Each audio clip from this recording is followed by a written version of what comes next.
a world divided. Job losses versus labor shortages. The world is a confusing place right now. We are living in unprecedented times where the economic landscape is shifting rapidly and unpredictably. The streets are bustling with activity, yet there's an underlying tension that is palpable. People are going about their daily lives, but there's a sense of uncertainty that hangs in the air. On one hand, we see headlines screaming about job losses. Companies are downsizing. Major corporations that once seemed invincible are now cutting back, laying off thousands of employees. The ripple effects of these job losses are felt far and wide, affecting not just the individuals who lose their jobs, but entire communities. People are worried about their livelihoods. Families gather around kitchen tables discussing how to make ends meet. The fear of not knowing where the next paycheck will come from is a heavy burden to bear. The stress and anxiety are taking a toll on mental health, as people grapple with the uncertainty of their future. On the other hand, we hear about labor shortages. Businesses can't find enough workers. Help wanted signs are plastered on shop windows, and business owners are growing increasingly frustrated. They have the demand, but not the workforce to meet it. This paradox is creating a unique set of challenges for the economy. Businesses can't find enough workers. Restaurants have empty tables, not because of a lack of customers, but because they don't have enough staff to serve them. Factories are operating below capacity because they can't find skilled workers. This labor shortage is stalling growth and innovation in many sectors. It's a paradox, a tale of two economies happening at the same time. What's going on? How can we have both high unemployment and labor shortages simultaneously? The answer lies in the complexities of the modern economy. Different sectors are experiencing different realities, and the reasons behind these trends are multifaceted. It's not as simple as saying the economy is good or bad. The situation is far more nuanced. Economists and policymakers are grappling with these issues, trying to make sense of the data and come up with solutions. Debates are raging in boardrooms and government offices as experts try to navigate this complex landscape. It's more nuanced than that. The reality is that some sectors are thriving while others are struggling. The tech industry, for example, is booming, with companies hiring at a rapid pace.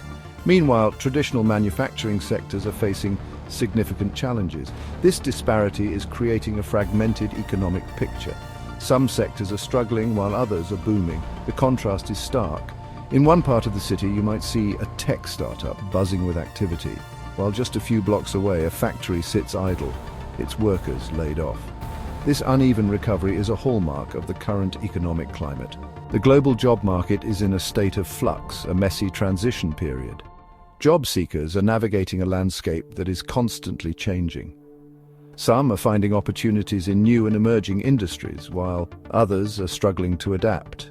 The traditional career paths are being disrupted and people are having to rethink their futures. This isn't just about numbers on a spreadsheet. These are real people's lives. Families are impacted, futures are uncertain. The statistics and data points represent individuals who are facing real challenges. The human element of this economic story is often overlooked, but it is the most important aspect.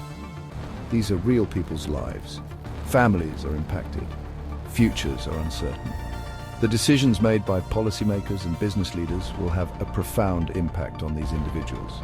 It's crucial that we keep this human perspective in mind as we navigate these challenging times. We need to understand what's happening and find solutions. This requires a collaborative effort from all stakeholders. Business leaders, policymakers, and communities need to come together to address these issues. Open dialogue and innovative thinking are essential to finding a path forward. The first step is to look at specific examples. By examining the challenges and successes of different sectors, we can gain a better understanding of the broader economic picture. This will help us identify the root causes of these issues and develop targeted solutions. Let's start with Germany, where the automotive industry is facing major challenges. The shift towards electric vehicles and the impact of global supply chain disruptions are creating significant hurdles. By understanding these specific challenges, we can begin to develop strategies to address them and support the workers and businesses affected. Germany, the powerhouse of Europe, is facing a crisis. This crisis is not just a minor hiccup, but a significant disruption that threatens the very fabric of its industrial might. Its famous automotive industry, the backbone of its economy, is sputtering. For decades, Germany has been synonymous with high-quality, precision-engineered vehicles. Brands like Mercedes-Benz, BMW, and Volkswagen have set global standards. Companies like Bosch, a giant in the sector, are slashing jobs. Bosch, known for its innovation and engineering excellence, is now grappling with the harsh realities of a rapidly changing market. Thousands of workers are facing unemployment. These are not just numbers, these are real people with families, mortgages, and dreams. The ripple effect of these job losses is felt across communities. Why? The shift to electric vehicles is hitting the industry hard. The transition to EVs, while essential for a sustainable future, is causing significant upheaval in traditional manufacturing processes. EVs require fewer parts, less labor to assemble. The streamlined production process means that many of the jobs that once required skilled labor are now being done by machines and automated systems. The traditional skills of German auto workers are becoming obsolete.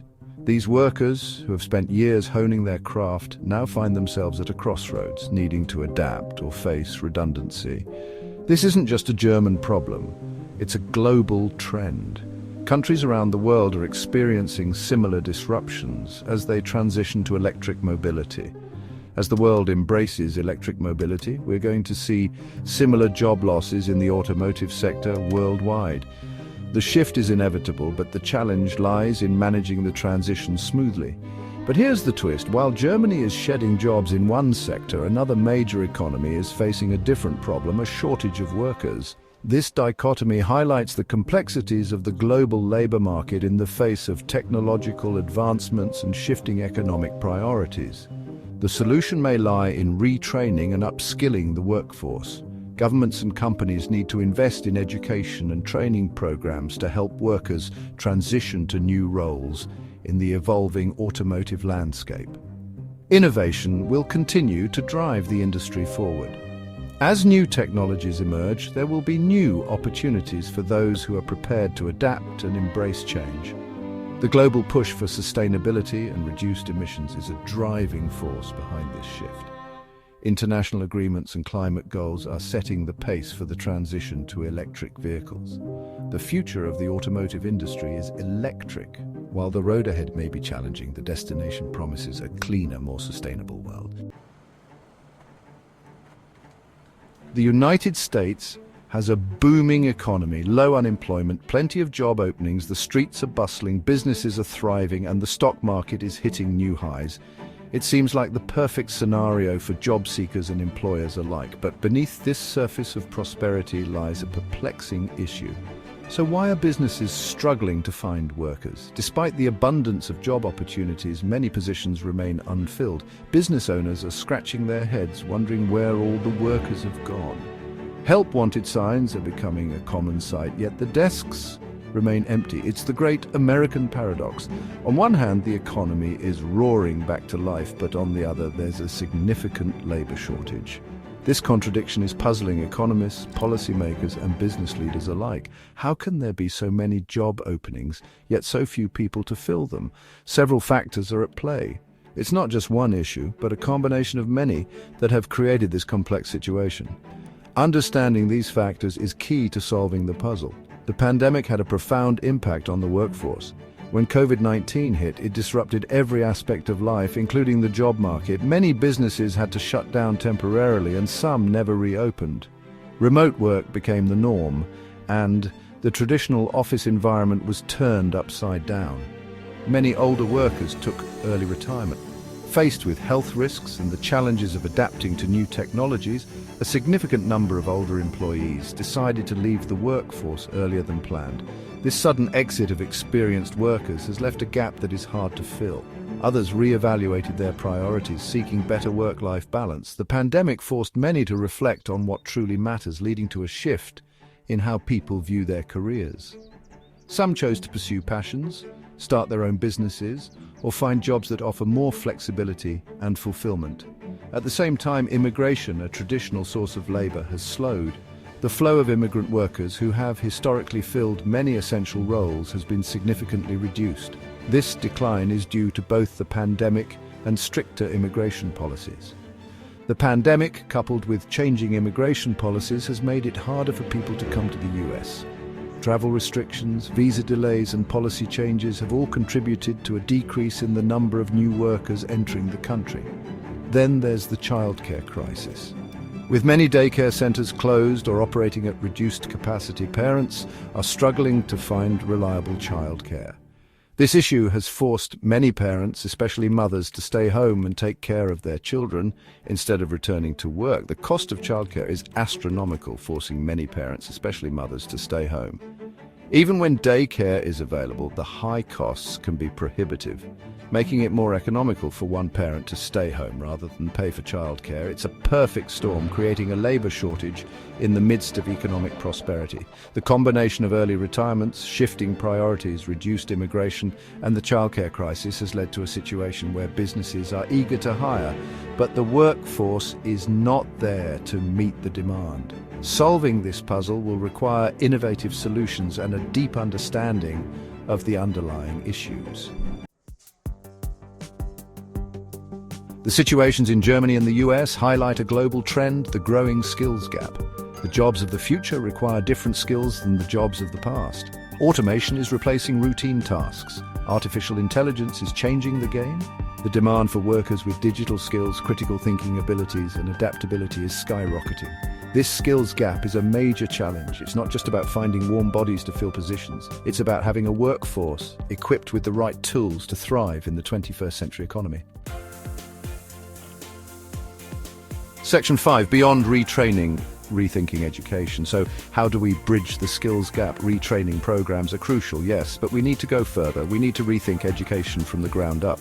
Our education systems designed for the industrial age are struggling to keep up with the digital revolution. We need to equip students with skills that are relevant to the modern workplace.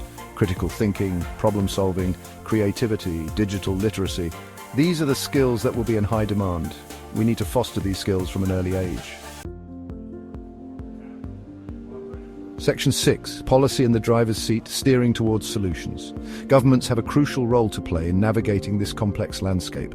They need to invest in education and training programs. They need to create incentives for businesses to upskill their workforce.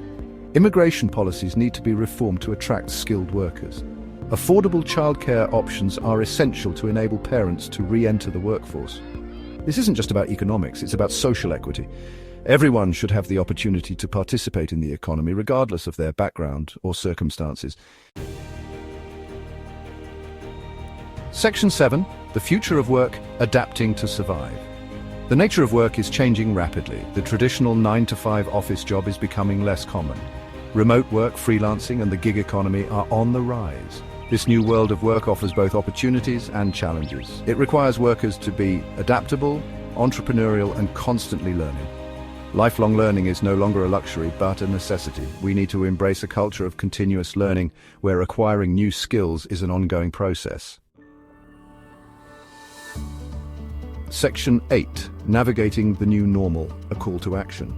The global job market is complex and ever-evolving. There are no easy answers, no one-size-fits-all solutions, but one thing is clear: we need to adapt. Workers need to be proactive, constantly upskilling and reinventing themselves. Businesses need to be agile, embracing new technologies and changing their hiring practices. Governments need to be responsive, providing support and creating a favorable environment for job creation. Section 9, your world, your future. Time to take charge. The future of work is not predetermined. It's up to us to shape it. By embracing change, investing in our skills, and working together, we can create a future where everyone has the opportunity to thrive. So what are you waiting for? The time to act is now.